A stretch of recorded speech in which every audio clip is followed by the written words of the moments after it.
playing the SmackDown. The Rock said, know your damn role. I'm testifying, I'm flying above the circle.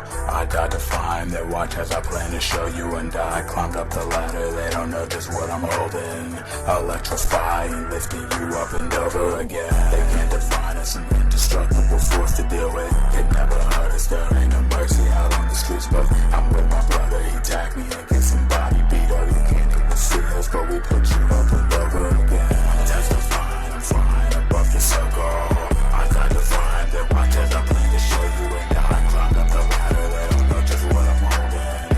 Electrifying, lifting you up and over again.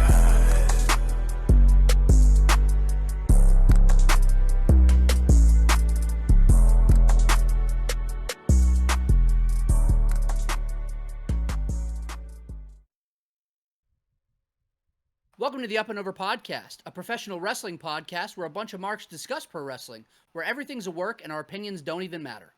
Firstly, I'd like to introduce the eclectic duo from Wilmington, North Carolina.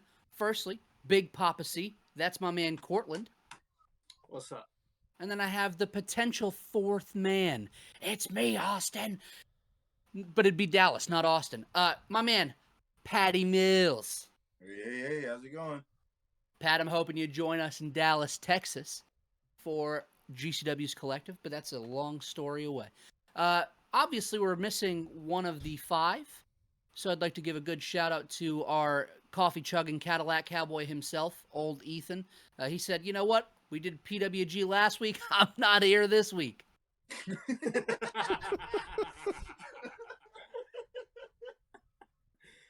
As always, we have our fantastic curator, the man behind the Up and Over podcast, the man who puts in most of the work. That is, of course, the Bam Bam Bigelow enthusiast himself. That is Casey El Gordo Gringo. Today is my dog's birthday. What's his name? Her name? Owen. The greatest heart. Owen is the greatest heart. Happy birthday to Owen Owen. He's 4. on the 2nd of March. He's 4, that means he's 28, that means he's my age. Let's figure it out. And then, of course, you have me. We're going to change it up a little bit here. Of course, it is I, the innovator of intros, the man behind it all. I had a guy tell me I didn't know what the fuck I was doing at my job today, and it pissed me off so bad it ruined my whole day, and here we are at almost 11 o'clock at night. You have no idea how hard it is being Mike Klinsky. The innovator Fellas, of intros. before we talk about anything this week, I actually got a little piece of mail today. It's actually in this pocket. Take a peek real quick. Oh, so many pockets for storage. Yeah, crazy. 2 of them, right? This note here says, at upandoverpodcast.com, you can go and buy all your Up and Over Podcast merchandise. We have t-shirts, crew necks, hoodies, dad hats, trucker hats, snapbacks, fanny packs, sweatshorts, mugs, and if enough people ask, potentially a bucket hat. Upandoverpodcast.com for all your merchandise. Support us, damn it. Ooh.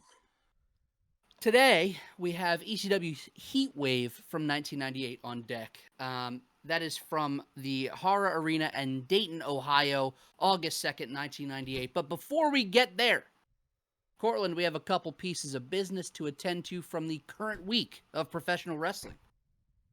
Yeah, we do, man. Let's go ahead and get it out of the way. Talk about the biggest chunk in news.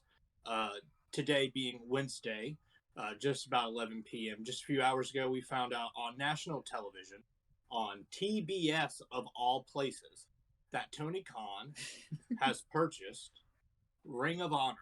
Oof. And what a huge announcement that is, far from what people expected to be just a random announcement, because Tony has so many big announcements. This from dude, all this the one is the big speculation, like this came out last. Yeah. Like basically today, people were like, maybe it's ROH. I don't know. Like it was like super last minute, but like holy shit, he bought all of it. All so of like it. the hope was, I mean, at least from what I saw, was like, oh, we're gonna get a streaming service. We're gonna get AEW finally having the rights to All Out or All In, right? And then all this stuff. Hopefully he buys Ring of Honor's library. No, sir. Tony Khan bought Ring of Honor. The entire company. He said bought either he buy bought it- the library, the intellectual property. He bought property, fucking their yeah. equipment. Like that man said, if you got trash cans, I want them.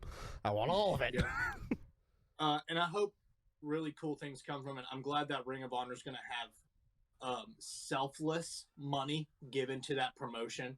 Hopefully, a lot of good things are obviously going to come from it. Production-wise, will obviously start to change, and it's not going to feel like your Ring of Honor, but it's great that hopefully it continues, and we're not looking at one of those. We tried to make another brand, it didn't really work. Yeah. We're sorry. We got the library though. Like, hopefully it's not one of those things. I'd love to see Ring of Honor continue, just like so many other pro wrestling fans. But I think Tony Khan really does love pro wrestling. He loves that company, and I don't think he's just going to let it die, especially when he has so much energy to put behind it. Hopefully he just gets a good board of people that really want to see it succeed, and they spend a good amount of time trying to make it succeed. Well, I I think mean, you got people like Excalibur, who is also on the board for PWG. So that's another mind that's in multiple promotions. He's always wrapped up in pro wrestling, and he loves Ring of Honor. Yeah. So hopefully he has his hand in it as well. But dude, like Tony Khan said, there's 40 people signed to AEW right now yeah. that have worked for Ring of Honor in some way. So dude, it's just huge, Yeah. man. We got Revolution coming this Sunday. Before we and jump just into what that, a big week for them. I just wanted to cover exactly what the presser said. Moments ago on AEW Dynamite live on TBS, it was announced that Tony Khan has agreed to acquire the assets of Ring of Honor Wrestling Entertainment from Sinclair Broadcast Group, which was the parent company for a little bit. If you go listen to anybody who was in Ring of Honor speak about Ring of Honor, the frustration was Sinclair bought them and then didn't have the resources available to dump into them, or they didn't want to invest those resources into Ring of Honor. So he purchased it from Sinclair Broadcast Group, including the promotion's extensive video library dating back to 2002, brand assets, intellectual property, production equipment, and more. The acquisition will be completed through an entity that is wholly owned by Tony Khan, and further details about the extent of the acquisition will be announced in the coming weeks. Ring of Honor has an event running, I do believe, Saturday, going head-to-head with, I think, GCW's Joey Janela's Spring Break Night 1, which I think is also going to line... That might be Friday, then.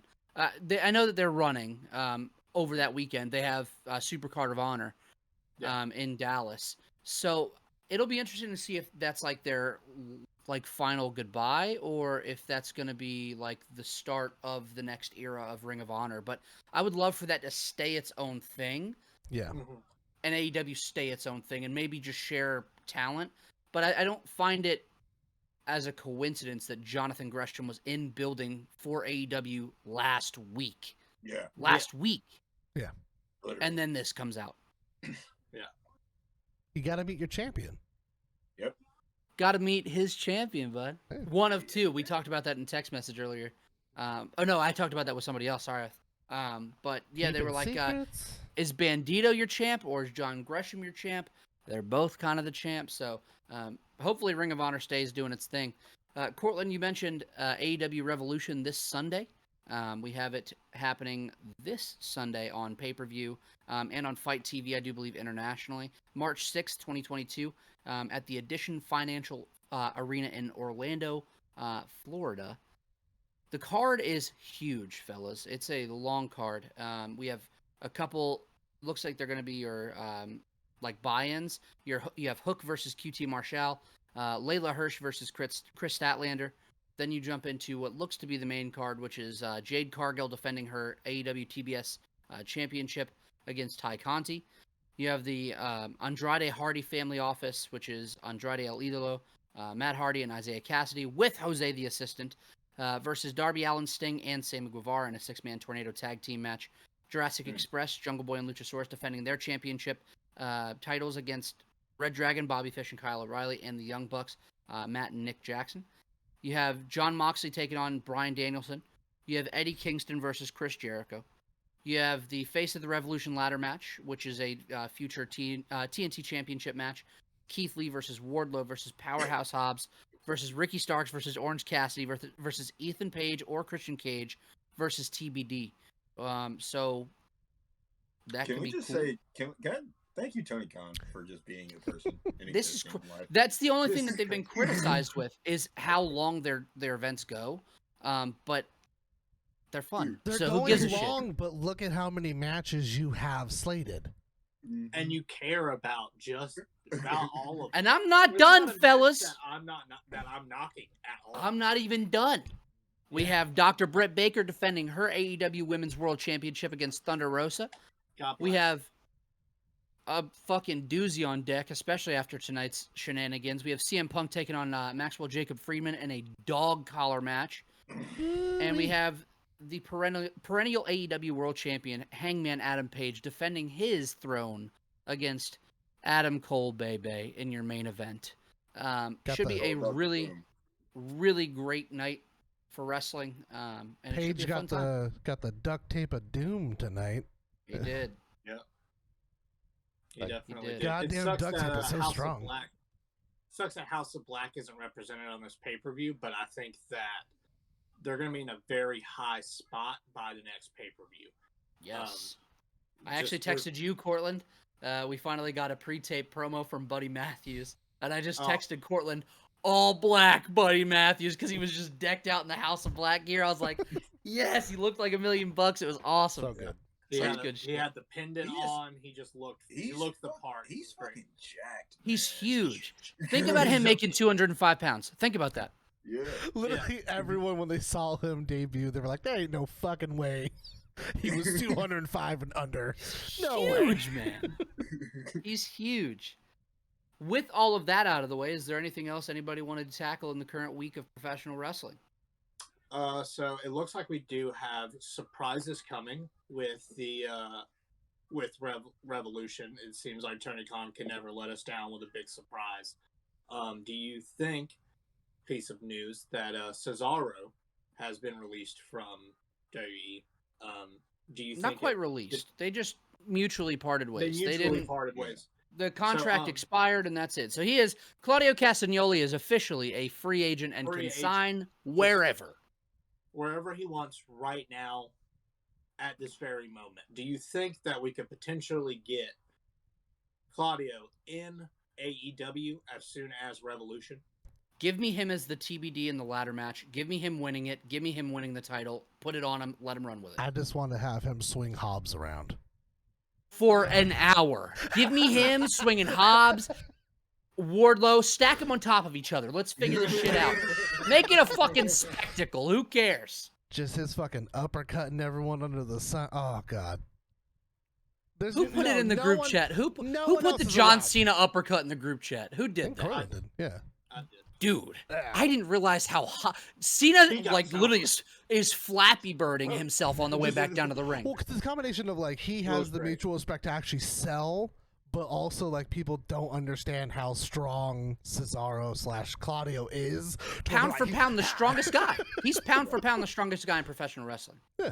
There's nobody stronger than him. What a guy. Oh, I love him. I'm so excited. Oh yeah, man. Hopefully, I definitely think this weekend's going to be huge for pro wrestling. So, either way, we're going to be super glad to talk about it next week here and on the watch along that we do every Wednesday on for Dynamite. Yeah, crazy how that happened tonight. Internet's Whoa. a bitch sometimes. Spectrum, thanks, fellas. Appreciate you. God bless you. Have a good one. Before we dive in, AT&T, brother. Hashtag Twitter, not Instagram, TikTok at Up and Over Pod. From there, you can find all of our personal social media. Tweet at us. We'll be tweeting. You guys are listening to this before AEW Revolution, so follow us. Let's talk about AEW Revolution as it happens. I am a crack fiend when I'm on Twitter during events, whether it be UFC events or wrestling events. I have to talk about it. Otherwise, I'm going to explode. So I will definitely be active. I honestly live for your live tweeting. Dude, sporting events. I there's love it. there's real emotion in those. Yeah. I Me love losing my that. fucking mind. Tonight when Darius Martin returned. Oh man, I was like, awesome. ah! Like that was exciting, dude. It was such a great showing for him. I'm glad that looks good. he just ran the gauntlet, man, and he looked fucking great in it. Really good prime spot for him.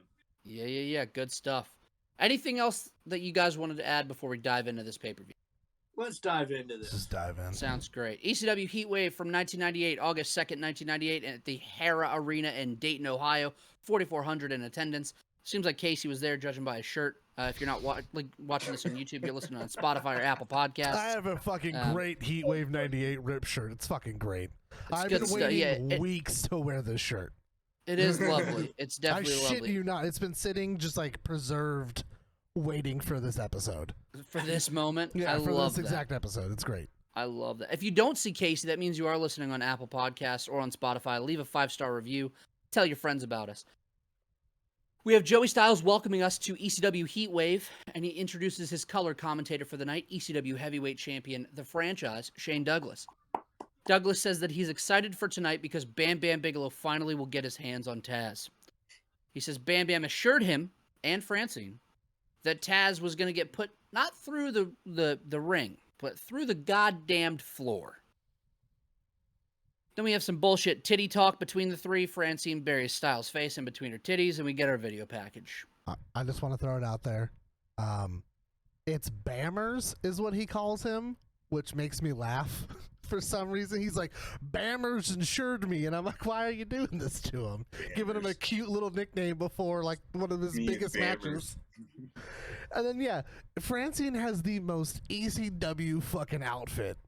It is a I've sheer ever robe that is barely covering anything in the chest region, and then like a thong. That's it.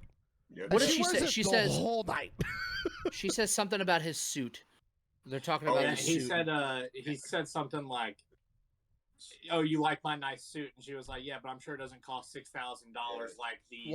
And then just shoves his face in the titty. Yeah. Yeah. $6,000, fellas. When I had watched Hey, it, man, I had watched her motorboat Joey, and I had sent Mike the fucking clip from Wedding Crashers where Fizz Vaughn's like, "You motorboat son of a bitch," and I was like, "This is how we're monster. starting the pay-per-view." Yes. Before we even dive into one match, I think of the events that we've watched, this might be one of the most digestible cards entirely. Yeah, It was good stuff. surprising. Our first match of the night, we have Just Incredible with Jason. Fuck Jason for Ethan. Nicole Bass and Chastity versus Jerry Lynn.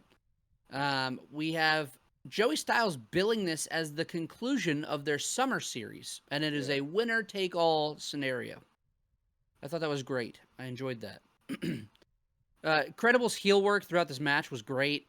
The constant distractions from the entourage on the outside keep him in the driver's seat throughout most of the match, with Lynn fighting his ass off from underneath. It was slotted, in my opinion, perfectly as an opener because there was so much shenanigans on the outside that it was able to piss enough people off but not lose the entire crowd. And then it built up to the one big moment, which was Jerry Lynn's Hurricane Rana from the top rope to the outside, putting Just Incredible through a table. Good God. I've been dreading that sentence all night long because it's a long one. Lynn kept working his way through the interference, clearing through the group. At one point, I had to write it down. Oh, man. He low blows Nicole Bass. Oh my And god. and Kicks Joey her Styles right in the with- crotchal region. Without hesitation, says, right in the nuts, you won't tell me otherwise. You won't tell me otherwise, he says. There's no... He said, before that, she picked him up in a fireman's carry. Notice I didn't say firewoman. Yeah, it's 1998. Yeah. Joey everybody. Styles was... This time period was Oof. wild. Just Incredible is your winner via pinfall after an avalanche. That's incredible. Tombstone pile driver. I went 3.5 on this. I loved it. Thought it was excellent. Cortland, what you got for me? I went 3.5 as well. I enjoy this match a lot. I enjoy both competitors. There's a lot of compelling stuff. Everyone played their role great in this match. Everyone on the outside. Like, yeah, it's got it's got its ups and downs with all the bullshit that happens. But I mean, everyone hits their notes. Everyone hits the cues when they're supposed to. I love Candido's calls, Shane Douglas's calls through this night.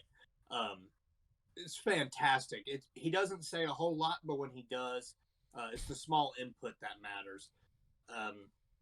Jerry Lynn, man, I'm gonna put him over. Holy shit, does he do it for me? This shit is just awesome. There's not a whole lot left to cover other than just counter for counter. These guys know each other so well, and it's a hell of a match to put on in your opener for sure. Pat, what you got on it? I actually gave this match 3 3/4. I enjoyed it. It was a good ass match. Jerry Lynn looked like a fucking star. Justin Credible looked like a fucking star. All the interference, it worked for me. Usually I get annoyed by like too much interference, but the fact that that was the story of the match, was like he had to overcome all of it. I fucking loved it. I loved when they used the chair in the corner and then the ref turns around. He's like, "Why's that chair in the ring? That's not supposed to be in here." Like, this is fucking sick. I didn't like Joey Styles' commentary. It was a lot of transphobic jokes, man. It's a lot of just like real. It was definitely shit. telling of the 90s time shit. for sure. Yeah, Yeah, 90s shit, for absolutely. sure. Luckily, Absolutely. the match itself made up for the commentary. Exactly. Like, Yeah. We're not even close to what Jerry the King Lawler would have been 5 years later. So you know, Literally. dude, I'm sorry, I Contextually. forgot that tiger bump from Lynn was sick. Ooh, Was chef's kiss for me. Yeah. very sick. That's my big note on this one. Mm-hmm. It's just everything they do together is fucking phenomenal, man. It was a Casey. great match. Casey, what you got on it? 3.5. Y'all kind of hit all the notes on it. I don't want to harp on it a whole lot. Not really harp on it, but like comment on it a bunch, like throughout. But like Shane Douglas being in as a guest commentator for the entire pay-per-view is like the best fucking decision. That's Yeah. what's sick. He doesn't say a whole lot throughout it. Sometimes I forgot he was there, but Yeah. the times that he does chime in, it's like actually really good. I mean, you see it's him like a lot. 5 or 6 sentences for a whole match. The And only that's, like, the only time he like for real calls is the Bam Bam Taz match, which we'll get to. But like every other match, he'll just kind of like chime in every now and then. Francine says like 2 sentences the whole fucking time. It scared the shit out of me when she finally talked. I was like, "Oh fuck, you're there." But like that was like the only thing I thought of was like, God, like that was the best decision given the circumstances of him being so hurt the whole time. But like, yeah, this is a great opener.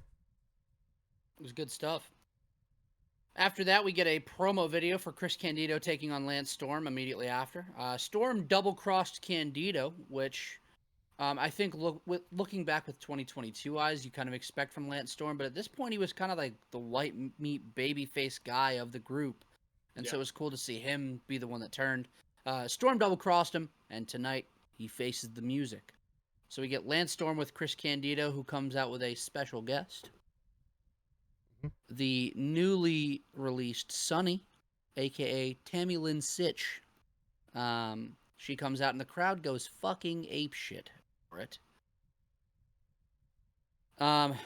In recent news, Cortland, Miss Sitch has been a hot commodity at the jail. And on She been- OnlyFans. Oh, wow. Well, here we go, dude. Whoa. Yeah, it looks like Alrighty. Well, I And wasn't in the saying building, that. I'm just saying. Whoa. What Jim Ross says and retweets. That's all I got. That's all I Pictures got. of his feet, pictures of his balls, Tammy Lynn Sitch OnlyFans. That's what he retweets. That's it. That's his whole Twitter. I'm That's it, sorry, man. Pat. Speaking of Pat, the first note that I have on this match is about Pat.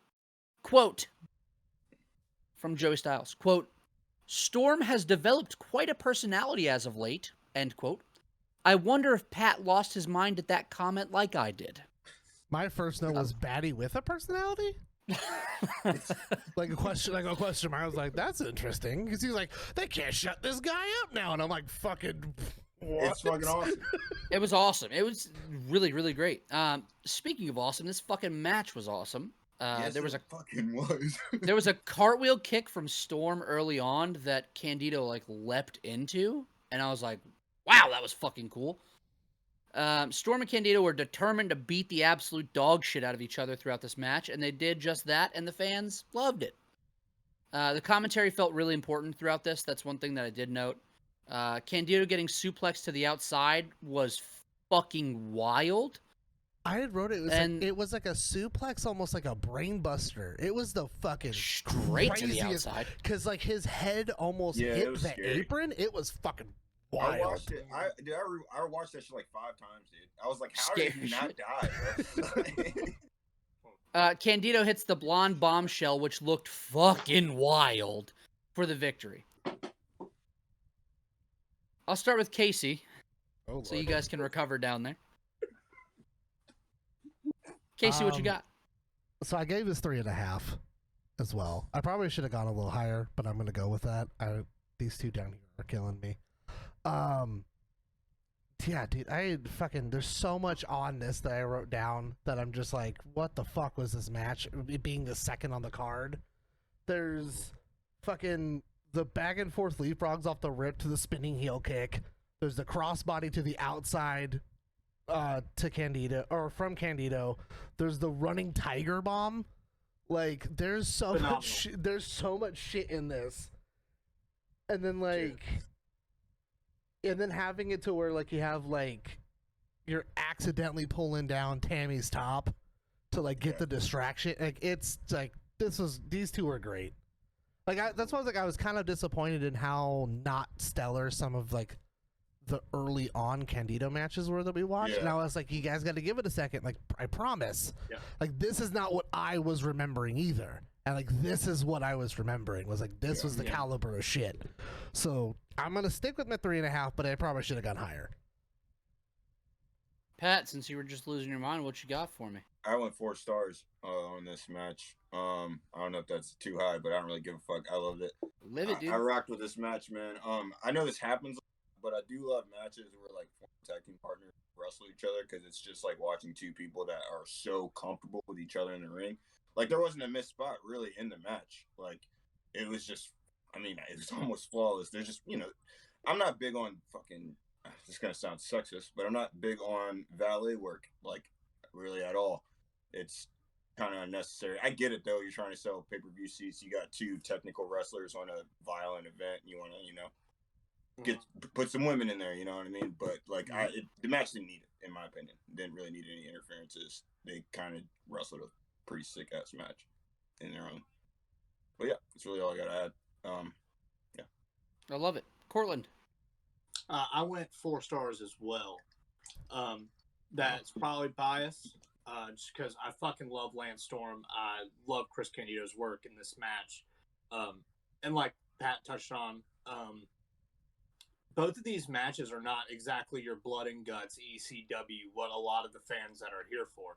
So, like, Paul Heyman's mind is like, well, what else do they want? And that is gorgeous women. So I'm just going to put both of these stacked matches with both technical wrestling style matches, and I'm going to put women in it, have them get involved, make it look, just give you any type of appeal that reaches you in just a little bit further. So it's just a big shout out to Paul Heyman, because he knows how to keep a venue running and keep momentum going, especially when you got a venue like this that demands blood and guts. But dude, this match is amazing. There's so much work between the two of them. I said in the beginning of us running through these that I was really excited to get to this match, because it's all the little nuances that are inside of it. There's not a whole lot I can say other than I really recommend people to go watch this match, because there's so much storytelling in their faces, especially Tammy Lynn on the outside. Everyone just has their pieces in this match, man, and it's really good. I'm sorry for laughing. I just remembered, dude, how fucking drunk was she when she grabbed that mic out of Homie Sam when he was announcing? I had And she wrote was like, I down. bet you everybody knows that I can do this a hell of a lot better than you can. And I was like, I don't really think you can. The way she said Springland, fucking New Jersey, I was like, oh god. It's one of those nights. Shocking. I went 3.5. Thought it was great. That's all I have to say. All right. 10 charges? Anyway, y'all recover. It's all right. Sorry, I fucked up. Loser. Loser. Then we get a pre-tape. It was just like cameras were recording earlier in the before the pay-per-view when New Jack was outside mingling with some fans. You know, That's casual. the craziest fucking sentence I could say. He's just outside mingling. Hanging out. Just hanging He out was with the shit homies. talking Jack Victory, and the two were scheduled to have a weapons match on the card, but it was pulled due to them beating the shit out of each other and New Jack being thrown headfirst into a vehicle. And we also Man, get that a was- back. Go ahead, Pat. That shit was awesome, man. This whole segment is great. It gave me PTSD, though. I'm gonna be real. It's like, you just get this camera angle of like someone just shooting New Jack, and he's like, "Oh, you want to talk shit to me, man?" And then a car just pulls up, and it's Then the a Dudleys just open the maroon- door and just run up and just fucking hit A him. I'm like, maroon Crown Vic Just rolls up. Just think of the image. These dudes pull up in this purple magenta ass car in tie dye fucking shirts and denim shorts and jump a dude. It's like 6 fat dudes fighting. Yeah, no, it's just like two guys having words, and then a maroon Crown Vic with the literal fucking goon squad rolls up, and they're Yeah. like, "We're gonna It's beat like this the guy up most- right now." They're like, "What is the most realistic thing we could do for New Jack?" His ass gets jumped on the street by people that fucking hate New Jack. And I it worked want- great. That crowd out there ate that shit up, dude. I want And everyone. the commentary by everyone around Dude. them is fucking awesome because it's just like I somebody being like, "Oh my god!" Axel- I lost track of who was on whose side during the whole thing. I was Because like, these they're are just all just fat fucks beating the fucking shit white out of each other. dudes, and then It was New good Jack in shit. the middle. It made no fucking sense. It feels kind of racist, to be honest. But like Yeah, Axel, really racist, to be Axel real. Rotten needs to get a goddamn Devon- Oscar for his If performance. Devon wasn't there, Oh whole yeah, ass problem. yeah. If Devon was, Axel Rotten needs to get an Oscar for his performance at the end, where he's cradling New Jack's head, and he's like, "Someone give me a doctor." He's like brushing the blood off his face. It's the funniest fucking thing though, because it's just like New Jack's like, and he's like, "Somebody help!" Like, it's like, fucking Of wild, all dude. people to like show some type of sympathy, it's fucking Axel. Like, come on. Yeah, Like he fucking this chair swinging freak cares. yeah. Like, It's It's good, fucking though. I just wild as that's probably shit, like the only dude. New Jack thing that we're gonna cover that I was like, that was fucking sick. Because he just gets ran up on, and you barely see that it closes his head inside the car. Like the camera barely misses it, and you just get someone in the crowd going, "Oh my god!" Jesus Christ. Like, Jesus. There is literally no way that they didn't laugh about that later while slamming cocaine in their face. We get a backstage- We get a backstage promo from Rob Van Dam, Sabu, and Bill Alfonso. RVD can't pronounce their opponents' names, but Bill Alfonso says that's okay because after tonight, Hayabusa and Jinsei Shinzaki are going to be known as Japanese losers. losers. Losers. This was very silly. The I enjoyed it. interactions just back and forth with RVD and Sabu though the whole time. I was Where RVD's thinking, is like, "I'm fucking great," and he's like, It's "You're me. too. You're okay too, Sabu. It's fine." But like, me. "I'm fucking awesome." Dude, at the end, where like fucking RVD snatches his belt off him and then gives him his belt and then takes that belt too. Yeah, that's just awesome. It's just- Also in this, RVD's cutting his promo, and he like says that I can't or say their names, but he sneezes the wrestler's like surprise wrestler he's supposed to be wrestling Yeah. next month. I believe No, he, like, he's- sneezed Hakushi.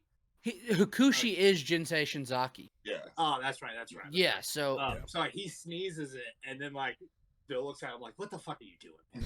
Like, stop that. We're gonna get fined." RVD was so goddamn high. Like, Dude, yeah, his he was- were, like closed. It's he was just- fucking I vibing, just, dude. I just still love the 0 words from Sabu, just being like the whole time. He's like, "Listen, motherfucker, like I point to the sky, I'm great," and like RVD's like, okay, fucking awesome, he's dude, like, but you're not fun. He's like, it's cool. He's like, but I'm a tag champion and the television champion, so I'm fucking better. Like, that's a Lord.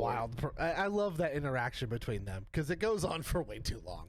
Like Way every too time, long. like their whole tag team reign is just that. It's just the whole time.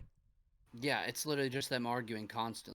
But they're not really arguing because Sabu never talks. Yeah, it's So like kinda arguing just- with a mime. He says a lot of fucking words at the beginning of their match, though, that we'll get to. He talks yeah, a yeah, bunch yeah. of shit. Yeah, he does. He does. Which And- also, because you can't really see RVD like what he's saying Yeah. in that match, but he's like, "No, I'll start," and he's like, but he's like RVD talking is while fucking like, hilarious. Like that shit is just so nah, but it's me, man. We'll get there, but I just want to be like, he does talk. It's just not when you think, when he thinks a camera can't fucking pick it up, apparently. But, oh, God. Anyways. Here's moving forward to the next match. This is the reason I fully believe that Ethan is not with us tonight. I'm going to put it out there. My first note, we have Mike Awesome versus Masato Tanaka. My first note is this. No Doug Furnace means no Cadillac Cowboy shit talk. The pairing of Awesome and Tanaka is perfect. Two dudes that love to beat the absolute piss out of each other. Awesome hits a fucking dive to the outside into the crowd, and it made me stand up, pause it, rewind it, play it again, pace my room until I was out of energy.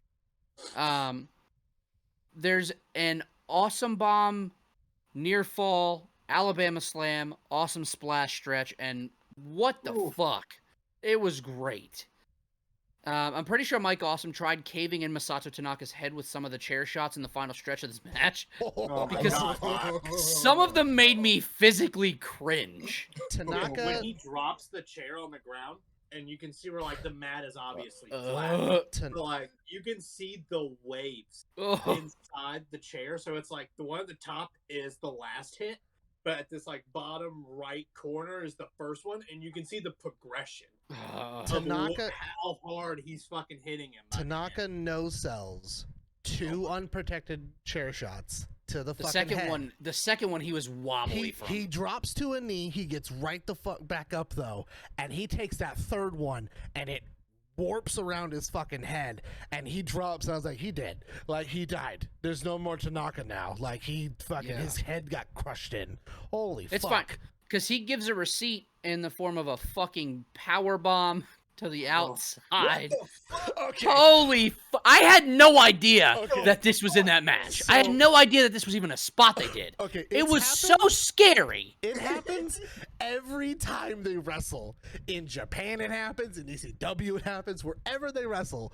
The main problem is that when Tanaka decides that he's going to deliver an awesome bomb, Mike Awesome is like a foot taller than him. So I'm literally- when he's holding him up behind his head, Mike Awesome's feet are basically touching the ground, and he has to hurl him over the top rope to the outside to hit a table, and Awesome never makes the table. Like, part of his head does sometimes. It's the fucking gnarliest shit. It also happens to Tanaka. I don't know how logistically it happens, but they both do the same spot, and they both never hit the table all the way. Like, their neck breaks it. It's fucking wild. There's Mike one time in Awesome- Japan that Tanaka takes it, and he literally misses the entire table, goes right over it, and he lands all neck and shoulder. Just Wow. there is the mat it's that they have. I forgot what company it is, but dude, I'm talking like it's this thin, and then it's black concrete. Like just that's how much padding he had in between his skull and the concrete. I mean, it was horrendous. And he just stood up. He just fucking stood up and kept wrestling. Mike Awesome is 6'6", and he has to clear his feet over the ropes. And he's Like- built at like 325. He's huge, Right? man. He's Massive. fucking massive.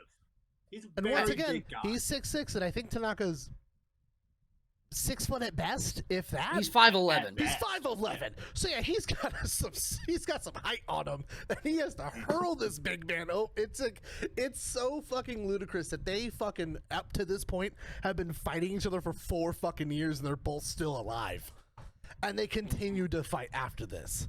Yeah. Like, what the fuck? Tanaka wins this one via pinfall after a tornado DDT onto a fucking chair. This was fucking excellent, y'all. This was Yeah, it was awesome. fucking great. This is so good. I went 4 1/4. I loved it. I thought it was awesome. I thought it was awesome. Let's go. Tell me about it. 4 1/4, man. 4 1/4, and I mean, Let's go. Jesus Christ. Like, Jesus Christ, it was just so fucking awesome. Mike Anything y'all Awesome- wanted to add? Michael, I mean, other than the sheer athleticism of Mike Awesome, it was incredible, man. Yeah. It doesn't make any fucking sense. I was watching the pay-per-view on my phone, sitting in the living room before like we put it on the TV, and I had my AirPods in, and Cortland's like standing in the living room, and like he does the tope suicida over top ropes. I wish I didn't say that, but anyways. No, over the you were top- great, dude. Yeah, over the top ropes or whatever, and lands on his face, and I literally just go look up, and I'm like, yo, Brody just jumped straight on his face, man. Like, right back down, and that was the first shot to the head. Of this Yes. match from Mike Oh, Awesome. man. It was. There's there's about so- 1,000 of them. It was about And it's a 1,000. great shot too, because whenever they pan to the camera guy that's on the floor, he like runs to Mike Awesome, like to get his position, and his half of his skull is under the fans' guardrail, and he's like just in between concrete and the guardrail, because like he does. If you've ever seen a WrestleMania match with the Undertaker, it's not like he toped in between ropes. This is a 6'6" guy, 325 plus, who just does a full send over the top rope, and there's no cameraman to catch him, and he just fucking eats it, and it looks fucking great. But oh man, I'm so glad you stopped doing them after Yeah, a while, that because shit's like- fuck, they are so scary, dude. Yeah, I'm gonna be honest though. That Awesome bomb over the that table spot was probably one of the scariest things I've ever seen. Dude, That's- I did a lot of this. I have like a good roadmap in my brain where I'm like, okay, this is gonna happen. I didn't even ponder this spot for some reason. And so it happens, and I pause it, and I audibly, again, I'm sitting right fucking here. I pause it, and I go, what the fuck was that? I rewind it, I watch it again, I'm like, oh my god! They're just trying to kill each other, man! We're sitting here watching it, and Cortland, like, I don't know what's about to happen at all. Like, I have no idea what's about to happen. Cortland goes, man, if I could just go back and move that table like 3 inches farther. I'm like, what the fuck is he talking about? That's a really weird thing to fucking. Oh my god! I'm just like, it happens, and I'm just like, oh my god! I put my fucking head in my shirt and shit. I'm like, what the fuck was that? 3 inches, man. That's all you needed. Because See, it's enough, ladies. CT scans. Oh man. But I'll go ahead. I also gave this match 4 quarter. I got a lot of respect for Shane Douglas in this match. Psychology, why Shane Douglas calls this great. There's finally Mike Awesome gets him down, right? And as soon as he's laid flat for longer than 2 seconds, you get Shane Douglas's call screaming for Mike Awesome to go for a pin.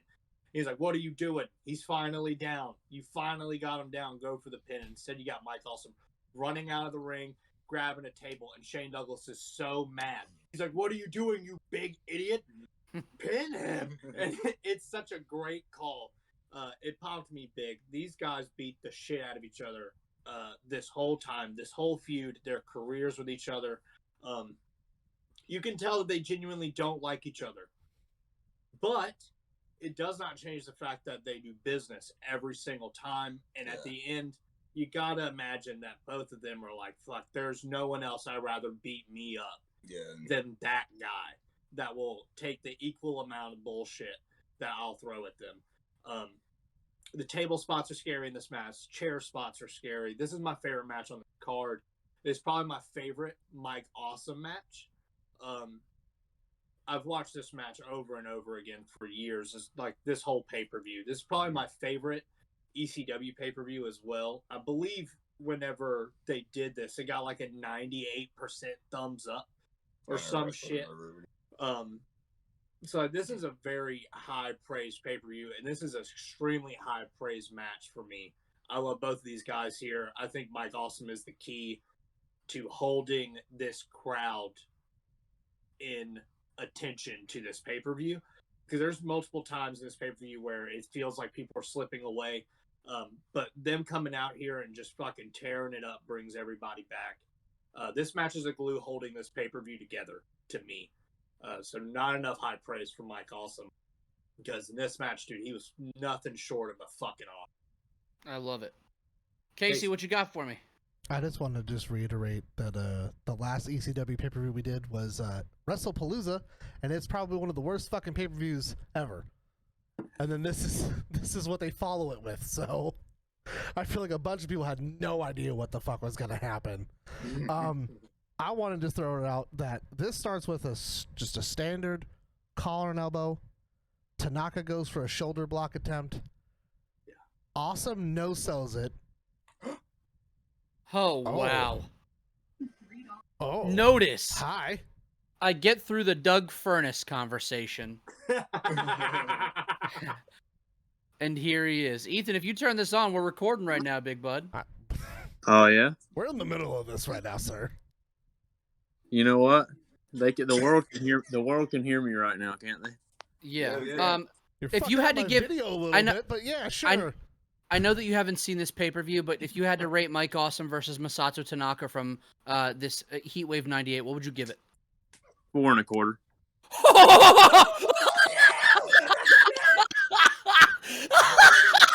Wow, I'm about to pass out. Holy moly. Is that what y'all gave it? Yes! I haven't given mine yet, but yeah, that's what I gave it. Yes! Yes! My time here is done. We're all on the same page even when we're not in the same room. Wow. Good night. I love you. Wow. Love you, bye. Holy moly. Fucking up my goddamn video. It's fine, but I love him. I do all this work and he ruins it. It's fine. I love him. I'll only be up until fucking 4 a.m. to put this together. It's not a big deal. Any hoozles, Awesome no sells that shoulder block, shoves Tanaka and says, "Get off me, motherfucker," as loud as he can. I'm like, this is how you Tough. start the match. Mhm. Jesus Christ, I wrote down almost, I think, move for move how this entire match went, and it's I fucking love that. it's insane to actually fucking think about the things that happen in here, because you guys talk about the tope suicida dive. There's an actual springboard crossbody that Yeah. Awesome Yes. does, where he stalls on the He rope. puts his arms out. He puts his fucking arms out. jumps up. He stands there. Once again, this is a man that's 6'6". He's fucking 300 plus pounds, and he goes, and then fucking springboard leaps into like the fucking second goddamn row. It is. He says, And it lands so great that they both land in seats yeah. and That's sit so down. sick. And sit down. That show's awesome.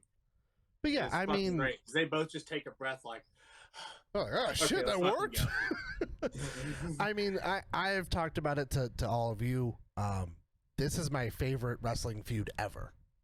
I Yes. love the two of these guys. These guys beat the shit out of each other. I legitimately don't know how they last 5, 6, 7 plus years of this. Like, they fucking, once again, they pick this up after all these years at one night stand in 2005, as if this is the next fucking night. And once again, That's one of eventually my that will favorite. happen for us, but like, they beat the shit out of each other then, and it's like, Yeah. oh yeah, we're staying like 20, like what, I think Tanaka, they said he's like 24 or some dumb shit. Like, he's super young, covered in scars. Like, they beat Yeah, the his shit body's out of each already mangled. Who gives a fuck? Mike 4 Awesome's 1/4 for you, Casey? 4 1/4. Fucking Mike Awesome's mullet gets a 5. It's beautiful. it's But yeah, gorgeous. this is Wow. fucking, there's not Yeah, enough. sideburns, though. I honestly think we could probably do an entire episode just talking about this match if I really wanted We to. should so. do the best of their, like, just to go through their whole feud. That's their feud. Mm. It's so Holy good. shit, Yeah. that would be I a also mess. thought about putting a poll up on Instagram for people what we should watch. I was also thinking of running through the Benoit Booker T Best of 7 series. Could be fun. So I think that'd These- be a really cool a thing. to lot of run. the things on this podcast that happen are natural. I had not brought this up to any of you. An idea had come up that maybe we all watch a match together, and then we do a little mini episode just on that match. Ooh. And for anyone listening, I feel like it would be a great way for you to give us your favorite matches, and then we will all watch them, and then together go, okay, this is what we thought about it. Instead of doing these whole long ones, we can have little mini ones on the side. So Just bust them out. bust them I out. like that. After this match, I just wanted to be known that with Ethan peeking in here, we don't have to put an asterisk next to the 4 of us agreeing on that rating. Ethan did agree on a 4 1/4, so we did it again, motherfuckers. We did it Unprompted. again. That We was get a so pre. great. Yeah, it was wild. We get a pre-tape from Taz. This was a decent promo, I guess. It felt like he was just trying to channel his inner Hulk Hogan. He said "brother" about 150 times. Yeah. But it built to his match with Bam Bam for later in the night. It was fine. It was weird that the house audio was still coming through. Like you could hear the crowd getting restless. Like, which I'm so excited to talk about one He fucking needed- asshole in particular that's chanting ECW. He later needed on. to get that fucking towel out of his face. Dude, The I whole was time like, he's what is happening with his hair? Bam But it Bam, was just- I'm gonna beat the shit out of you. Shane Douglas, you're a bitch. Like the whole time, I'm like, just move to it. Why do you have a ripped towel in your fucking face? Like, And then here we go with a great backstage promo from the Dudleys. Joel Gertner is a fucking character. We have Buh. I know he's going by Bubba at this point, but I'm forever gonna call him Buh. Says Tommy Dreamer can give his soul to Jesus, but his ass belongs to the Dudleys. love how he has no stutter anymore. Just magically just disappeared. Just a fucking southern accent Power that he of talked Christ, with Casey. that made me actually want to die. While what wearing hell the you- fucking Confederate flag do-rag the whole time. What a Yeah, what the mess. fuck was that? Then we go into our next match. This kind of felt scattered. I feel like ECW was doing a pretty good job of like promo and jump into that match specifically. And so this Are you was not kind of gonna like, cover the rest of that promo? Because I feel like the rest of that promo by Bubba is hard. what as did he shit. say? He said something like, "This says, is you had your Tommy can cross, give us- and now it's your cross to bear." Like, Yeah, he says Tommy can give his soul to Jesus. His ass belongs to the Dudleys. The ring is our church. Tie-dye is our color, and 3D is their cross, and it's Tommy's cross to bear. And that That shit is- is hard. Whenever he hits Devon in the chest and he grabs the shirt, he's like, "These are our colors." And Spins he him pulls around. them up, and he like strings, and he's like, "Testify," and it's like you just see his whole, like as he says it, he just flexes, and their eyes get wide, and you're like, "Oh shit, they're for real." I- Like that is a promo. My favorite part is that he calls Tommy Dreamer poor and pathetic. imagine being Awesome. Big Dick Dudley and looking the way that you look and still being the worst of the 3. Just a thought. The whole Um, time in the background, just And grunting. I'm like, wow. Oh, hot take. Taking He's just over half the fucking mic. He's just Luchasaurus in 1998. We get Hayabusa and Jinsei Zaki versus Rob Van Dam and Sabu, your defending ECW tag team champions. The lack of reaction for Hakushi and Hayabusa bums me out with 2022 eyes. They just kind of were like, who gives a fuck? It dawned on me as Bill Alfonso screaming into the camera. Bill Alfonso had to have been the inspiration for David Arquette's raspy voice in Ready to Rumble. Yeah. Sounded Yeah. just like him. Blew my mind. This match was fucking great. I actually have notes that say Hayabusa is as smooth as butter, and Shinzaki absolutely showed out really, really well throughout the entire thing. And of course, Van Dam did really well. Sabu was just doing shit to do it, and I think that's the endearing part about him, is that he's just there, existing. The FMW pairing had some great tag team tandem moments. My favorite being the senton splash knee drop Acai moonsault they hit on RVD. Thought it was awesome. The crowd lost their minds when Hayabusa hit his 450 splash, and it made me smile. A king that deserves his flowers. One of the Yeah, best in the business to do it, though. That's Holy Dude. shit. Didn't he hit a Phoenix like splash in this too? And I didn't even make note of it because it's just like, oh wow, that was a fucking suplex for him. Like it was nothing. He just did it. Like the two best 450s at this time, it was really Too Cold Scorpio And Hayabusa. Yeah. Because there was it, and it's you get most people that do 450s, like Jeff Hardy's 450, or like a lot of other people's. It's like they're trying to rotate as fast as possible to get it through. These guys just levitate through the air. Yeah. They just slowly spin Hover. and they land at the perfect moment. It's flawless. Yeah. The champions really a sight to retain see. after some tandem splashes through tables. I have, Pat, let's start with you. I have some fun words for this one. You said me? Yeah. Absolutely. 3 3/4. I probably could have went higher, but I didn't. The beginning of the match was kind of weird. I felt like there was a lot of like missed spots in the beginning, but once it got going, it was going, man. It was really good match from every person involved. You said Sabu was just doing shit to do it. I kind of felt like he was kind of the glue guy in this match. I kind of felt like he was keeping a lot of shit together going on in this match. Just my opinion. I just felt like there was a lot of just like confusion at first, and I don't know. It just got better. Was my question and challenge that thought, was Sabu doing stuff to stay on Psychology, or was he just fucking doing it to do it? I Right? think so. I think it was very Psychology, and also there's such a huge language barrier between the two, and Sabu has spent the most time there.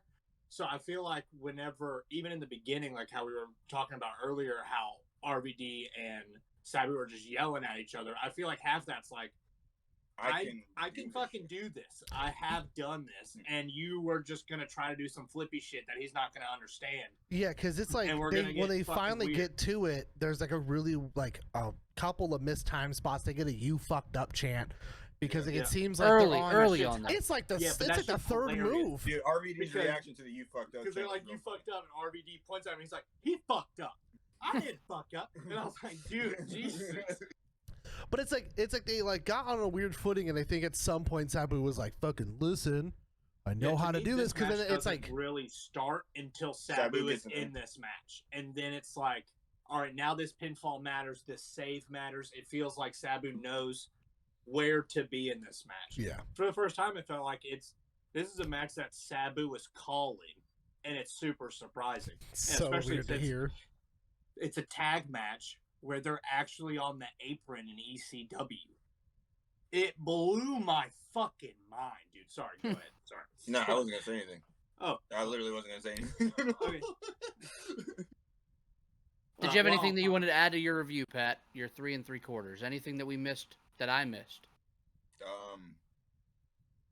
Nah. I like that. Cortland. What do you, can I pass it to somebody? I don't ever pass. Please, it. no, please. Yeah, go ahead. Go ahead. I want to pass it to Casey. Would you rate? First of all, do you think that Sabu was so hostile in the beginning because Hayabusa stole his pants? Because they were wearing like identical Sabu pants, and I was like, is he mad about that? Like, because he wanted him bad. Like Sabu was like, I'm gonna fuck him up. I'm like, But they came out dripped the fuck up though. They look Dude. great.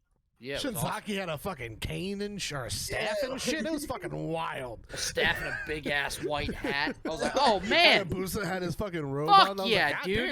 damn. that's who the dude that produced the most recent Mortal Kombat got his fucking Raiden thought from. That's There's the same a sign fucking in hat. the crowd as they come out that says Mortal Kombat. I don't know if you saw that. Nuh-uh. Yeah. It's literally as they Wow. Fucking Canadian pieces of movies, shit. throw their arms up like this, and then it's just in between both. Mortal Kombat. It's so funny, dude. I was Did like, you- I hate for laughing because I feel so bad. Did y'all catch them fucking harassing like a 13-year-old in the front row with a Tommy Hilfiger shirt on? They it's a spot where I believe it's like, I'm trying to remember who's involved with it, but basically there's like the baseball slide to the outside. I think like RVD like hits the guardrail. Then Yeah, and then Hayabusa comes outside for then the there's acai moonsault. there's the moonsault, then there's the clothesline over. All of it's in front of this child. Yeah. And like that kid gets hit when they go over the guardrail and shit. They like rip him onto the side when they do like the dive to the outside.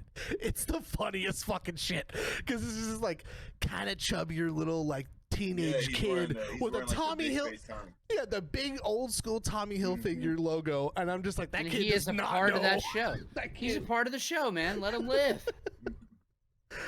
it was just so funny. Oh. What's up? Speaking, we started talking about clothes, and it just reminded me. You guys, me and Corley noticed it. Did you guys notice the entire section of dudes wearing Fred Durst hats? No. Oh my god, dude! Yeah, it's Fuck. camera side. There's like A Fred 6 Durst to crew? 7 of them, and it's just like here, Red here, truckers backwards, bro. There's all red truckers backwards. It was actually just Fred Durst. It was just him. Yeah, Right. it was just Fred Durst. It was just Just hologramming hopping himself. back and forth. Yeah. Catch me on Just Bring It. My favorite part of this whole match is that tables hate Sabu. Yeah. They set up both Shinzaki and Hayabusa on a table, and they do a double dive onto them, and the table doesn't fucking break. It just collapses under the weight. Yeah. Like a little tiny bit from Hayabusa's breaks on the edge, but it just basically goes straight to the floor. Another table that Sabu had brought in, the legs break off, so like Shinzaki can't set it up properly. Like They do the spot anyway too. With the they fucking do it, but like it's just fucking mind-boggling to me that like Sabu loves tables but can't set them up to save his fucking life. Yeah, he So loves every tables. time Tables don't love They him. just break in the most weird fucking ways, but like literally You're that's- gonna break me anyways. it's just the fact that they do a double dive onto a table and the table just goes it just collapses under the weight, doesn't spend in half. I'm like, this is a Sabu match. It's fucking 3.5. That's what it gets. I like that. Cortland, what do you have? I gave it 3.5 as well. The really cool spot in this match for me is Sabu gives Shinzaki a Super Frankensteiner, and out of fucking nowhere, RVD hits a frog splash from out of camera Dude, angle. Out on He the just left fucking side? drop it. Dude, it's I fucking jumped up. I was insane. like, fucking bravo timing. Like, it was fucking great. I really love Sabu trying to slow this match down because he just didn't know where they were trying to go. He applies Boston Crab, which was really surprising. There's tandem leg drops from both of them, Sabu and RVD. Just the calls from Joey Styles saying like the tope corkscrew leg guillotine. He's a leg nutcase. drop, and He's it's a Well, just he fucking makes wild, this man. shit up and we just went along with it. Yeah, Like, I was that's like, fine. Jesus Christ, man. It's really good stuff, man. I just really wish that at the beginning would have went a little smoother. But like I said, there's a language barrier. This match is super last minute. They didn't know what the fuck they were getting into. Luckily, it does fall back into a good pace, and they work some shit out. But like I said before, Sabu to me and Pat and I are really is like the glue in this match. If you didn't really catch that, I implore you to go back and look at it. Because there's so many times where, like, yeah, you can catch Sabu whispering or, like, calling a spot. But it's crazy because you never see Sabu call a spot. It's like we've said before, these RVD and Sabu matches, they're not talking this shit over. You know what I mean? They're just going out there. It's like, I'm 12 leg drops minimum. I'm going to do 3 frog splashes, 2 chair spots, Van Daminator, Bill, do something. Like, that's it. You know what I mean? Bill's whistle Like, for low-key, 90% of the match. And this might sound like some Mark shit. But I fucking goddamn love that little alley-oop Van Daminator that they do where Sabu throws the fucking chair. Yeah, it's Yeah. so great. I think this is one of the first times in ECW where Sabu gets billed from Bombay, Michigan. Yes. Yeah. Because he was like Bombay, India prior to this, and I forgot that he gets billed from Bombay, Michigan. I was like, that sounds so wrong. Yeah, man, I enjoyed this match. Like I said, I just wish it would have had a better beginning. But hey, man, that happens. Language barrier is a bitch at times, but Sabu's the glue for me, man. 3.5, solid work. Wish the table would have broke. 3 3/4. I loved it. Thought it was Good. awesome. Hell yeah. We get a promo video hyping Taz versus Bam Bam Bigelow tonight. With Paul Heyman voiceover, right? Yes, but there's a certain clip that I wrote down because I said, Jesus Christ, Bam Bam just picked John Cronus up and dumped him over the ropes in one of these clips, and he just was like he just fucking picked him up and threw his ass, dude. He puts him through a table. He goes through a table on the right-hand side of the ring, and he's just like, all right, here you go, see you later. But like, it's just fucking crazy to me, dude. I will find it. I will post it later at some point. Do you guys think that the Bam Bam Taz through the ring spots like probably one of the most memorable spots in wrestling history? Yeah, for sure. It's because like we had said, as soon as it happens for every other ECW pay-per-view, it's still a clip in there, and I think it's like And up not there just with for like. them. Like anytime WWE's ever done like their top 100 oh my god moments, Yeah. it always ends up in like the top 15, top 20. It's like that, the fucking Brock Lesnar and Big Show ring collapsing. You know, Who was the ref for that? Mike Chioda? He sold his ass off with Dude, that it ring just rolls collapsing. right out of the He- fucking ring. Dude. He Fucking times rollout. the collapse of that one perfectly, so he gets like the super bounce, like he's on a trampoline. yeah. And that motherfucker goes, "Ah!" Yo, Good Mike shit. Chioda is A in real class one. of his own, man. God, I love Mike Chioda. The cigarette smoking extraordinaire. Does he have a podcast now? I don't Did I know. see I would something love to about listen to that? that man Fucking cough for an that hour, dude's though. It'd be fucking good. insane. Like he's always coughing. Here we go. We get Taz, the defending FTW heavyweight champion, taking on the challenger, Bam Bam Bigelow, in an ECW Falls Count Anywhere death match. Casey, the floor is yours, my friend. I wrote so much. I basically wrote down the whole match. Once again, the last time that these two faced, fucking Taz gets a concussion like 4 minutes in. So we're trying to right some wrongs. We get outside quick, and I was like, did I not watch this before? Like, is this the they same? basically run almost the same spot, and I was like, you fuckers. I was like, I've already watched the match, but my brain was like, they don't go for it again. It's fucking ludicrous. They basically, as soon as that bell rings, they rush to the middle. Taz tries to take down Bam Bam. Fucking just dead weight from Bam Bam. Bam Bam picks him up and power bombs the ever living fuck out of him. We get which Taz then no sells, and then judo throws Bam Bam in return. Yeah, we basically spill out on the outside. Taz delivers his mafia kick, or the Brooklyn kick, which then dumps Bam Bam into the crowd, and then Taz tries to go for a fucking cross body dive, gets caught and gets fucking just obliterated into the guardrail. They work a little bit into the crowd, and honestly, it's my least favorite part of the entire match because Does Bam Bam slip trying to get over a chair? Bam Bam slips fucking 4 times. There's beer everywhere on the fucking floor. And he's just trying to get from point A to point B with a sea of fucking people around him. He's fucking hurling Taz into rows of chairs. Which they're Dude, the like, crowd ate this up though. the They crowd loved was it. losing their being in the fucking crowd. minds. They end up going kind of closer to where the actual like entrance is. Bam Bam takes a whole ass guardrail and dumps it on Taz's head. They start working their way back towards the ring. A couple of weird pinfall attempts on fucking beer soaked floor, and I thought that was just gross. I was like, oh god, don't do that. I was like, your shirt's all covered in shit. Right as they're gonna get ready to go back over, though, Taz tries to go for the Taz mission. It doesn't work. Taz gets dumped over the guardrail back to the right side of the guardrail, and when Bam Bam jumps over, he kicks fucking Taz in the head. Don't know if you caught that. When he's coming back over, he like plants his fucking head right on Taz's forehead and goes, "Bleh." He just like kicks the shit out of him. I'm like, oh my god, like why are you so fucking mean? Good lord. Let me see. Then yeah, we end up going back and forth and we get our fucking DDT through the ramp. Yeah. We go through the ring the one time. Now we're going through the fucking ramp, and there's one more match after this. There's a fucking crater-sized hole in the middle of the ramp that they have to traverse around.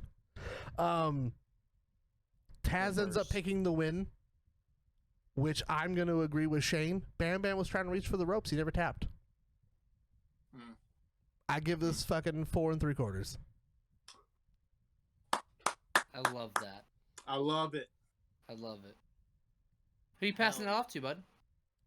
I'm gonna give it to you, Mike. Oh, wow. You could cut the fucking tension with a knife in this. It felt huge. Taz's entrance felt huge. It was awesome. He felt like a fucking perennial superstar here.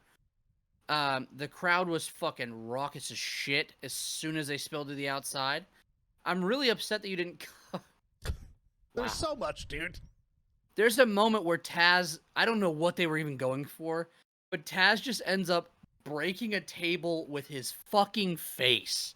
Yeah. He just lands face first into the corner and breaks a table. And when I tell you I paused it and laughed heartily, I was red in the fucking face, dude. So Bam Bam sets the table up. He goes to Irish whip Taz into it, and for whatever the fuck reason, that much power, he just goes face first into the bottom corner of the And table. breaks the fuck out Fucking of it. snaps that shit in half. Bam Bam takes the table, the rest of it, because 3/4 of it are still good, and then brings it to the other side of the fucking ring and sets it up, and then he gets thrown through the table. Seeing Taz trip, fall, and bust his face on a table might have been the best part of this whole night, and it was a great night. Bam Bam did this. That's all he did. That's it. And that place went fucking crazy, because the implication of, let me pick this son of a bitch up and throw him into y'all, was like enough for everybody to be like, fuck yeah, kill it! Like, it was fucking bonkers. They go through the stage, and I don't know if it was on it for you guys, but my totally legal ECW original fucking VHS tapes have a redneck dude, It's in a there. redneck dude going, oh shit! ECW! ECW! It is my favorite fucking thing of the whole night there, Fucking dude. hate that guy, dude. He's so close to the camera. It's so bad, dude. I Literally, have the one time it's just like you just need to hear like basically no sound just to have that part soaked in, and then you fucking got Jim Bob made his way over toward like the fucking hard cans. He's like, oh buddy, what the hell this dude right here? Like, Jamie Noble's like, Nydia, look at Holy- this. They went through the fucking holy line." dog shit! Cindy, come look at this. It's a mess. It's a fucking mess. I have Taz has been raised from the dead. Taz wins via Taz mission. Quote, he was reaching for the ropes. Good call, Shane Douglas. Loved it. It was good shit. I went 3 3/4. Thought it was lovely. Coward. Cortland! Oh, y'all gonna see me for what? You can go ahead if you'd like. No, go. I gave this match. Hold on, let me double check, make sure I'm right, which I am. 4 1/4. La-di-da-di-da. Two I and gave a this match half. 4 stars. Okay, wow. I enjoy this match.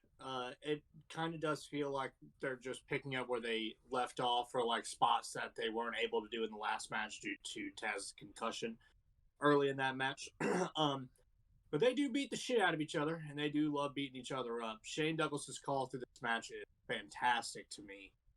He just wants Bam Bam to win under anything necessary. He doesn't care how he does it. He just wants him to do it. Them going through the stage is a hell of a spectacle. If you've never seen it, do check that spot out.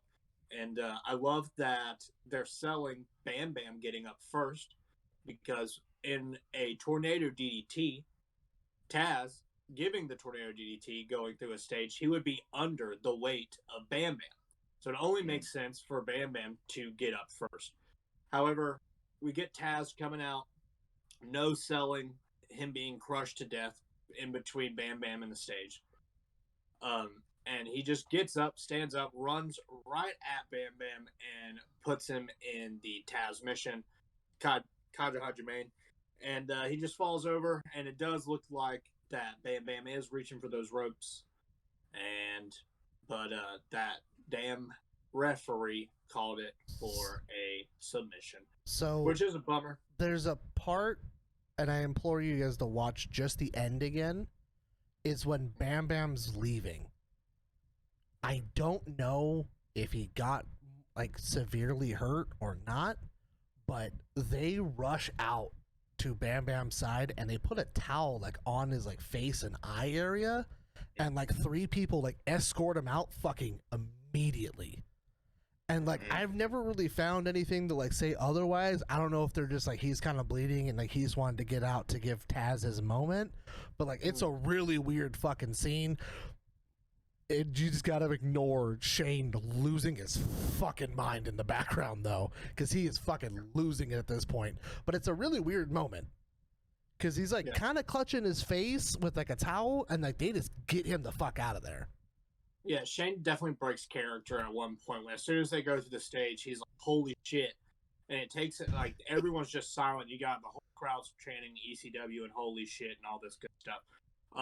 But he's like, check on both of them, and then he stops and he's like, wait, I mean, just Bam Bam, check only on Bam Bam. Well, he's like, check on both of them, and he's like, but mostly Bam Bam, like check on him first, he, like fuck the other guy. But it's like a genuine reaction that he's like, what are y'all doing? Where is the medic? Like they just went through the fucking stage. Like, are we not gonna get help for either of them right now? So that's a really cool call. I love Joey always battling Shane during this match. They really have good chemistry with them. And Taz at the end of this match, getting on the microphone, calling out Shane Douglas, saying, beat me if you can, survive if I let you, right after this amazing match that he just put on this fucking clinic. Shane takes a fucking... Insane. He takes one of the monitors and fucking... yeets that motherfucker. Which is not a flat screen, fellas. That is a tube television from like fucking way back when. It's like a 10-inch fucking tube TV, and he fucking hurls that shit from the commentator table. Like He was like, he killed somebody. There's no way. Because there's like other guys, like other people you can see, like the fans are like in between where the ground is. Because he was reaching for the ropes, and from that moment until past the call out from Taz, he is ripped off his headset. He is standing up and he is fucking screaming at Taz. And at one point you hear Francine turn to Joey and go, "Help me," and he goes, "Help you?" He's like, "Fuck that." He's like, "I ain't helping you with shit." He's fucking crazy. And yeah, he fucking breaks a bunch of shit and then throws a fucking TV at the crowd. My last bit about this feud is I love that Shane Douglas is selling that Bam Bam is who hurt his arm, and he does not want Taz to have credit for ever thinking that he could have a one-up on Shane Douglas, because Shane Douglas is the best. And I just fucking love that shit so bad. And I love the sell of Shane Douglas being like, if Bam Bam can do this to me, of all people, Shane Douglas, your ECW World Heavyweight Champion, he will kill Taz tonight. And it's just the little stuff like that really. He believes it. He believes that Bam. Yeah, he's officially convinced himself that Bam Bam fucked him up. Yeah, it's fucking great, man. I really enjoyed Shane Douglas. I think that he is one of the huge pieces of this pay-per-view that really stands the test of time. The fucking franchise. Yeah, he really is. Pat, what'd you go on it? I went 3 3/4. I feel like, and I'm gonna say this, there's a lot of times where like I'll watch a pay-per-view and then I'll be like burnt out by the last couple matches. So I feel like if I watch this match isolated, I'll probably rate it a lot higher. Because it's a fucking great match. One thing I love about this match was one thing I didn't like when I first started watching it initially, but the pace kills me because they just are just going for it the whole time. There really is no like slowdown. Yeah. It's just like the whole fucking time they're just going. And I feel like being there, that shit was probably the most craziest shit fucking ever. Yeah, that energy in that room. Yeah, like you hear Chris Candido or Shane Douglas just fucking losing his fucking mind. You got these two dudes just beating the shit out of each other, 100 fucking degrees in there. All the matches that you've seen tonight, and this is like an actual blood feud in comparison to the rest of the card. It feels important. Yeah. To me, this is the main event. Like, yeah, we have another main event, but HEATWAVE 98 is Bam Bam Bigelow Yo, and Taz. yeah. Like, this is what this card is built around. This is what this whole year felt like it's been built around, right? It's to, like, get this done so we can get to Taz and Shane Douglas. But, like, it can't be done until this is fixed. Yeah. Yes. The one thing that I will say about the ramp spot, I think the craziest thing about it is how just nonchalant it happened. Like, there's no build up to it at all. It just fucking happens. And they're like through the fucking ramp. And it's just like, it's just so fucking dangerous. Also, like, why does the ramp, when they go through it, it looks like it's made out of fucking cardboard and fucking like paper. And I'm like, how the fuck has it stood the whole time? Like, what kind of weird trickery shit are you doing? And then how do you guys know this is the right one? Because I feel like any other one, it would have been a dead spot. So I'm like, what the fuck? Could you imagine landing with all your body weight, just trying to like go through it and it doesn't go? Oh, Yeah, I don't King really of the have Ring. too much more to add, except for I wish I was fucking there for that. y'all missed out on one thing that stuck out to me, and it was Joey Styles combating Shane Douglas when he's like screaming about the ropes. Joey Styles just goes, "Well, that's your opinion."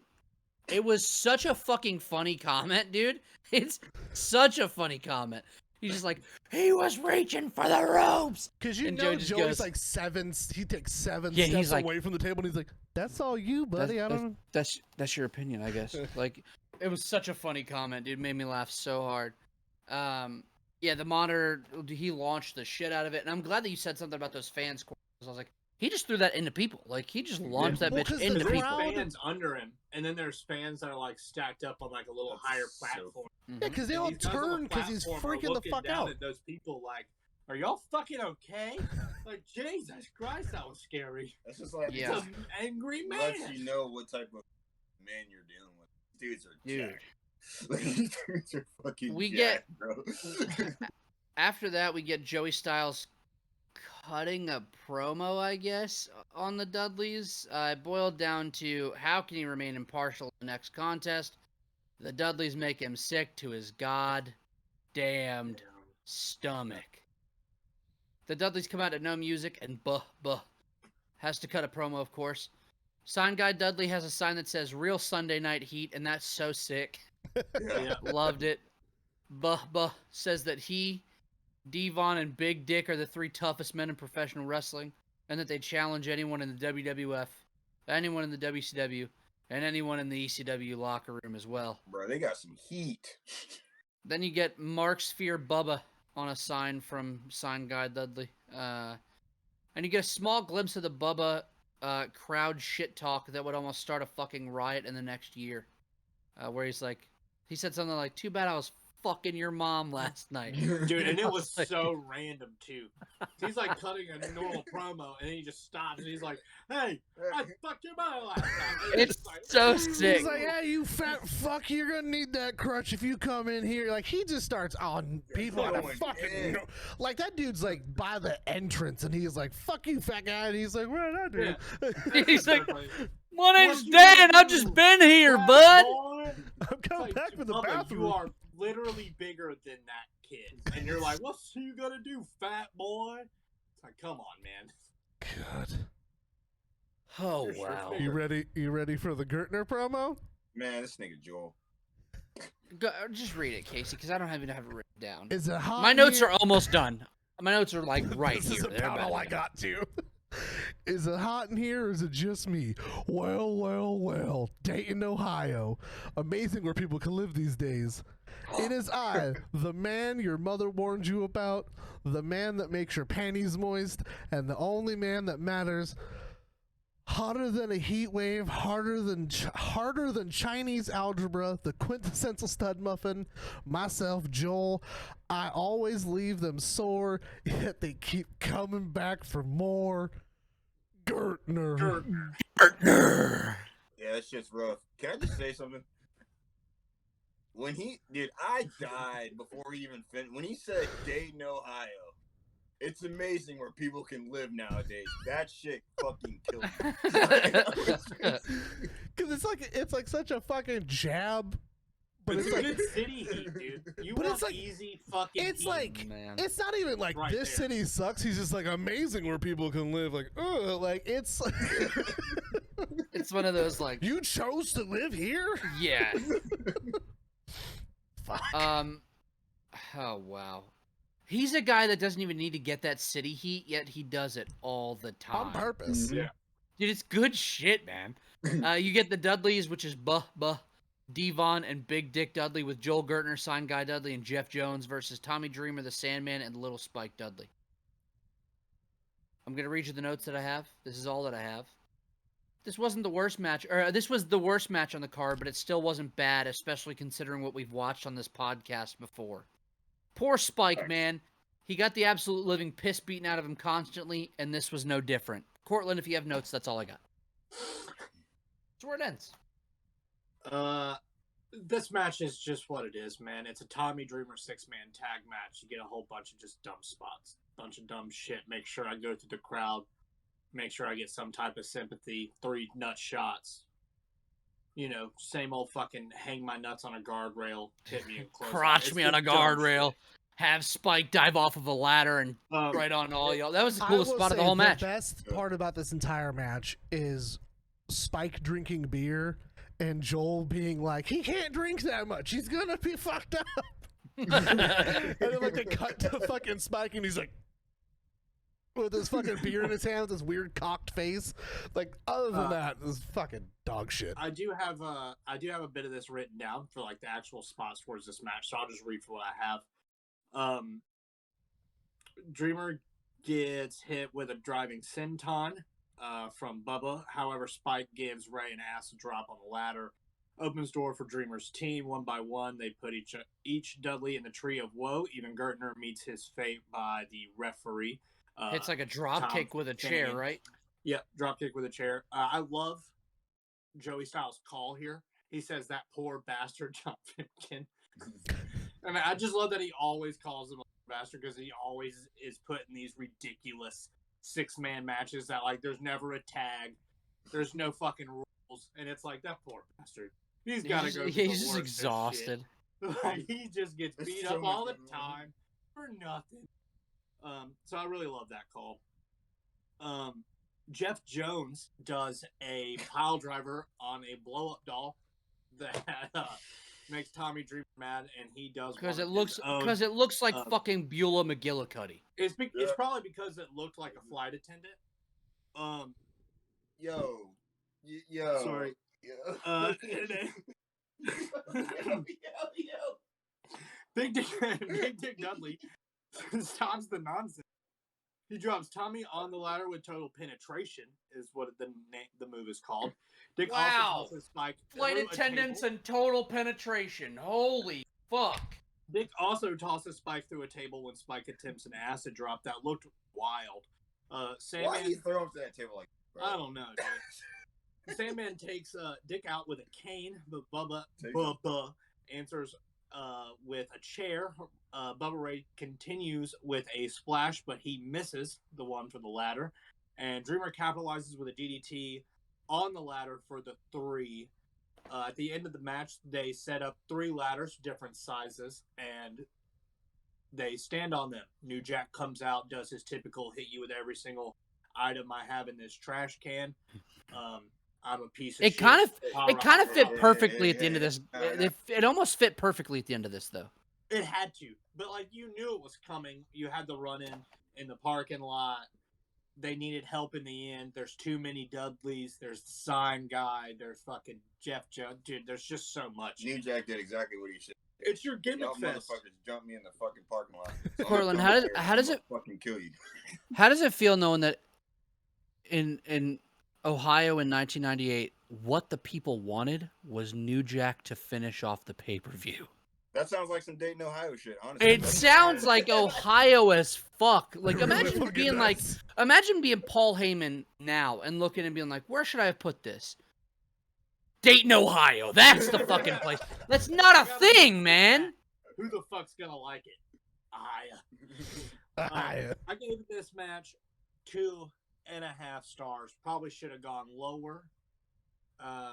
But hey, man, it is what it is. It's your typical Tommy Dreamer spot fest. Too many gimmicks needed. It just feels like anytime you have one of these matches, if it's not for Spike Dudley and Devon, it goes to shit. I love the way that Bubba takes Spike's acid drops. He like always leaps after like the second step or third step from it, and it always just makes it look so much more devastating. Spike does look great in this match, and as always gets his ass whooped, but he always makes it look extremely convincing. You get your face interaction with the crowd at the end. Tommy Dreamer cuts some fucking dumbass promo. Can't remember what he says. But yeah, you get the three of them on the ladder. You get Sandman, New Jack, and Dreamer on the ladder. You got Spike Dudley walking around doing his punk dance thing. Crowd goes home decently happy, I imagine. This isn't exactly where I would have placed this on this card, but hey, man, you got to do what you got to do. You know. Pat, what you got? Okay. I went 3 stars only because, I mean, I felt like I was going high on everything else. And I was like, I'm not going to just be an asshole about this match. I feel like if you're going to throw it, you know, every ECW event has to have a Tommy Dreamer fucking pep rally. I feel like it should have been in the middle of the card, maybe not the end. But that's just me. My favorite part about the match, low-key, was New Jack coming in. I didn't feel like anything else fucking made sense. I just felt like there's a bunch of shit going on. But the one thing that did make sense was New Jack coming in, getting revenge after getting jumped in the fucking parking lot. I feel like I watched Sandman stab someone in the face at some point. But maybe I was tripping. Allegedly. Well, he's fuck. Who the fuck is it? Is it Bubba? Or it might be Spike. I don't know. Somebody's laid on the ground. It's before they do the stop sign fucking golf club fucking spot where he has the golf club. But he gets on top of homie, and it looks like he stabs him in the face, or at least hits him in the face with like something. It's just a lot of shit, man. I gave it 3 stars as a gentleman, just because I thought that shit was cool. Because I fucking lost it when New Jack came down, even though I knew that was going to happen. Like, you know, black dude gets revenge on the white dudes that jumped him in the park. I just felt it made me feel proud. The one thing I'll add to mine real quick is that, like I said, Tommy's matches are always like just the gimmick bullshit. And every event that we will ever cover, I will say this is my Carney match of this event, and that's what it is. The coolest spot in this match is a ref spot, where a ref hits somebody in a tree of woe holding a chair. Mm-hmm. Like that is if that is not the most Carney bullshit that you can put in 1998 in your main event, hey man, question. I don't know what it is. So that's my Carney match. Question of the night. Yes. Is the Sandman video ECW spot, is that what's happening in the intro? Is that what that is? When they come out, I feel like Sandman does the video spot with the fucking thing. He turns his fucking bleeding and shit and turns his head and looks at the crowd all menacingly. I mean, they probably take that one because it's probably like the less, like, he bleeds enough, but it's not over the top, so they probably start using that one after a while. Not like CM Punk tonight. I mean, there's been a couple times where Sandman's fucking bled a shit ton after like buckets, 2 beers. But like he bleeds just enough after like the first one that I think they probably start using that one in their tapes for a while. Like, this is good. Yeah, it was an adequate amount of blood. Casey, I already know what the fuck you're going to say, so I'm going to go first. 2 3/4. Thought it was fine. Got in, got the fuck out. It didn't last 35 fucking minutes like I thought it was going to, so I was happy with it. New Jack, what a guy. Y'all are bigger men than I am. I'm petty as fuck. Here we go. 1/2 star. So before the match started, I rated it 1/4. By the end of it, I gave it 3/4 of a star. I fucking do not care about these matches at all. Wow. And it's not even Carney bullshit or the gratuitous violence or whatever. I fucking do not like Tommy Dreamer. I don't give a fuck about him. I think Sandman's fucking overrated as balls. The only person in this entire match that I care about is Spike. So, like... Devon Dudley. Okay, Devon Dudley's fine, but, like, unfortunately, his half-brother's wearing a fucking Confederate flag on his fucking head and didn't think to stop him. You know? Like, They're half brothers, dude. It's not a big deal. His half was in the Confederacy. Oh man, this is bad. All right. Which November half? to Remember's next week. Oh man, this is bad. This is bad. This is not good. This is God. fucking bad. This is bad. Every fucking week, Pat. You can't just go one goddamn week without this bullshit. And that's all we've got this week. We're fucking canceled. Do. Do you have anything else that you wanted to add to your fucking? Nah, I Quarter don't. star. I just don't fucking care. I just All am right, over well- these matches. That was Heatwave 1998. Imagine the dichotomy here of you being like, yes, I wrote down every fucking move of every fucking moment in the whole match, and then the next match you're like, 3/4 star dog shit, get off here! Like, Because it just is. crazy that was like, that's it. You're trying to tell me that this should have been after even the fucking tag match, the I didn't say Tanaka Awesome match, or the fucking Bam Bam. Like, none of those should have been before Yeah, it this dog It shit. should have been like the third match or something. This should have Yeah. been before they fucking started rolling the pay-per-view. I would have put this in between the Lance Storm, Candido, and Jerry Lynn, and So like at 2. I would Yeah. have put it as the second match on this card because it would also make sense. It's a little pick me up between. I mean, because both of those fucking matches are bangers to me. Yeah.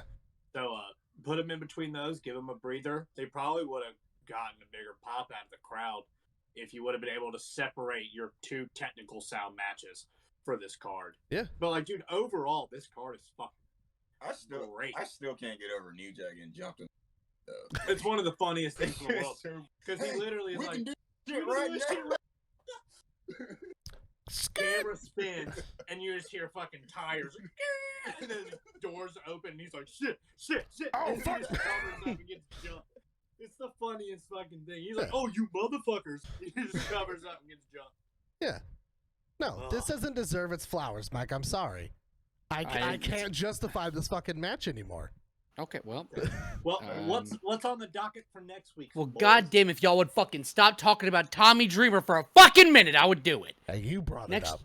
Oh, wow. Next week, we have ECW November to Remember from 1998. It was 11-1, November the 1st.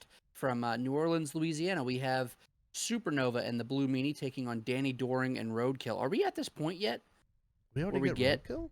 We already get Roadkill and Danny Doring. Fuck yeah. We get Tracy Smothers taking on Tommy Rogers. We have Spike Dudley versus Mabel and Ulf Herman. Oh, wow. That's going to Wait, be I'm what? sorry. What the fuck did you just say? Read that one back. We get, let's see. No, one more time. What was that match? Spike Dudley versus Mabel and Ulf Herman. We Oh, get God. Lance Storm versus Jerry Lynn. We get the Dudley Boys taking on Balls Mahoney and Masato Tanaka. We have Jake Roberts and Tommy Dreamer versus Jack Victory and Just Incredible. And then we have Rob Van Dam, Sabu, and Taz versus Bam Bam Bigelow, Chris Candido, and Shane Douglas. That's our card for next week. The fucking triple threat. But guys, I'm going to get us out of here. I have to go to bed. I have to be up in a few hours. Thank you for listening to another edition of the Up and Over podcast. Again, if you're listening on iTunes, Apple Podcasts, or Spotify, leave a 5-star review.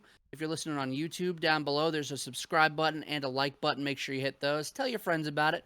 We're here every week, every Thursday we upload. And catch Cortland and I every Wednesday watching AEW Dynamite Live. Upandoverpodcast.com for all your merchandise needs. Feel free to support us. We're going to Dallas sometime soon. So until next week, guys, y'all enjoy your week, and we will see you back here wherever you find your podcast for ECW November to Remember.